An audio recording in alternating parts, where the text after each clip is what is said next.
I was going out there to maybe do some songwriting or something, and there's a guy called Jimmy Iovine that some people might know. He's now enormous, a billionaire because he teamed up with Dr. Dre for the Beats stuff, and that franchise became massive. But Jimmy was a producer back then. He'd worked with Simple Minds, loads of American artists, but he was producing some English people. He was going to produce Alice and Moy. And my manager knew him, so he said, well, we're going to go around Jimmy's to get over the jet lag. And so we landed in the afternoon, as that's the way the flights go. And so we went round his house in the evening, I think, and Bruce was on the sofa. And so then we got talking, and I said, I keep a motorcycle out here because I know I'm coming back next year to record an album, so I'm going to keep it with a friend. And he said, would you want to go out for a ride? And I said, yeah, fine. And I went round his house. He had a lovely house, and had coffee in his house, showed me all his motorcycles, picked one out, and then he took me up into the hills, out into the valleys where they filmed a famous movie called The Right Stuff. And he was like a historian of America, you know. He'd be stop it. Oh, you know, this and that. These are these waterways are built for when the ice caps melt and it comes down and blah blah blah. And he's a fascinating person. So, in the 80s, who was your? I suppose who did you admire the most in the 80s as you was rising up? I know you'd got your inspiration from various bits through the years of the 60s, Yeah. 70s, and 80s of musicians. Who in the 80s was your inspiration? Yeah, I mean, a lot of them were my contemporaries as we saw each other as the same. Duran Spandau, that type of thing, you know. But then I suppose I would say I would look at them as more superior. Would be David Bowie, people that they weren't like me. So therefore I can learn something from that. And because David Bowie was an art student and approached music from the art side and the sound side, that's what interested me about what he did. So I can learn from that. So I would say he was definitely a superior, you know, and someone I can learn from. That's the thing, I think, when you come up, so many people that are your contemporaries, we're all fighting to do the same thing. And so you can't really, you might be able to steal a little bit, a couple of ideas from this and that, but he was always a trailblazer. So where's Paul Young now? You've just done a tour of 35 years, No Parlez, yeah, which I saw you. yeah, A great concert. First time I've seen you live outside of wow, the Pacaminos, which we'll come to shortly. yeah. Where's Paul Young now? You're touring. Obviously, we're just coming out of COVID. What's happening? Yeah, well, there's still things been put backwards and backwards and backwards. There's an upcoming tour with Go West. At the moment, it looks like it's May 2022 now. That's the fourth time it's been moved. So we just have to hang on to our hats and see. You know, Pacamino stuff, that can come in a lot faster because we play smaller venues, and those smaller venues will be able to open up a lot faster than a bigger venue would. So we've got dates that are in, look like they're going to stay.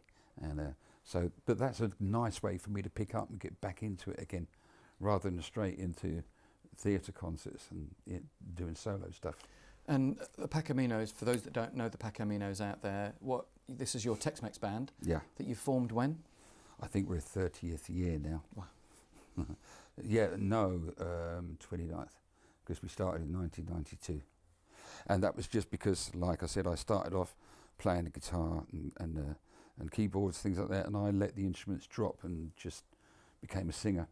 And then I thought, I want to play the guitar. Well, I want to be in a band again as well. I never, solo career wasn't in my scheme of things, and I'm a team player, and so I wanted to be in a band again.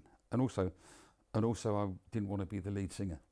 I wanted to be one of a few, and which meant that someone else could sing. I could concentrate on some guitar playing. I could sing harmonies. I love doing harmonies. You know, it's good fun. So I could back somebody else. I could write instrumentals, which wouldn't be expected of a solo singer. you know.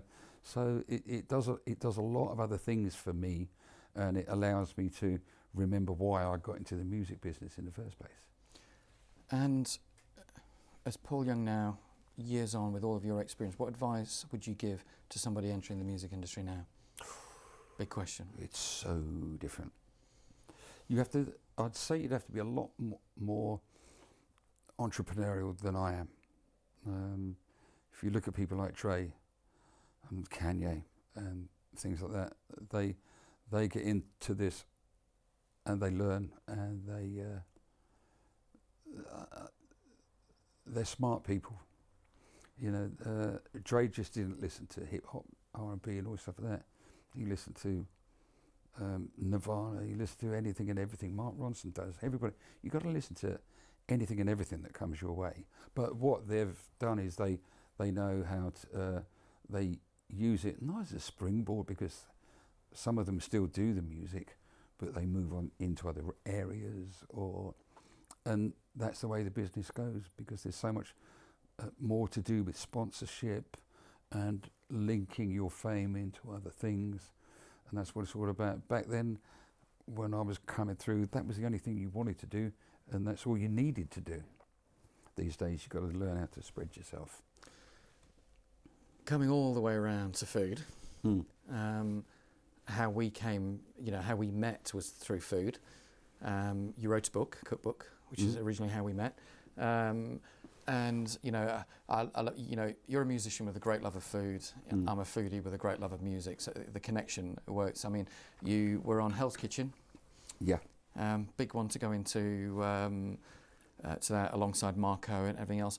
Just coming to reality television, you've done Hell's Kitchen. Would you do any other reality shows? Will we see you when I'm a celebrity eating bugs? No, I did Celebrity MasterChef first. I think it was the second time they tried it. So they were still getting their format going. It was a little bit easier back then. It's tough now.